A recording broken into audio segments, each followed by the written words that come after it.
I'm here with disturbing news about our favorite gadgets, cell phones, tablets, Wi-Fi, etc. Putting it bluntly, they are damaging the living cells in our bodies and killing many of us prematurely. I'm Dr. Martin Blank from the Department of Physiology and Cellular Biophysics at Columbia University. It is distressing for me and more than 160 colleagues who today are petitioning the United Nations requesting that they address this problem. We are scientists and engineers, and I am here to tell you we have created something that is harming us, and it is getting out of control.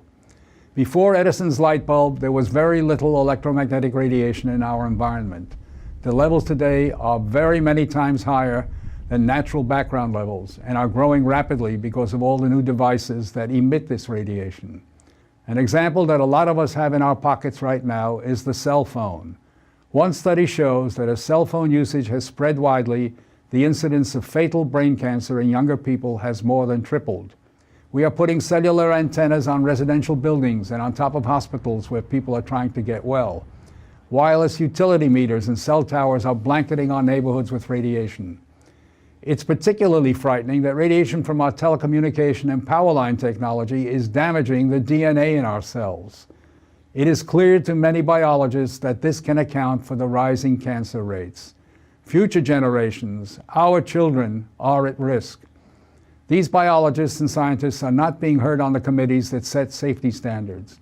The biological facts are being ignored, and as a result, the safety limits are much too high.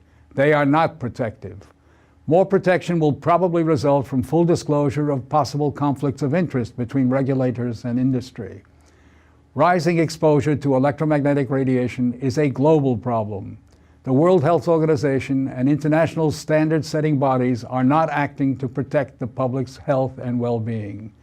International exposure guidelines for electromagnetic fields must be strengthened to reflect the reality of their impact on our bodies, and in particular, on our DNA.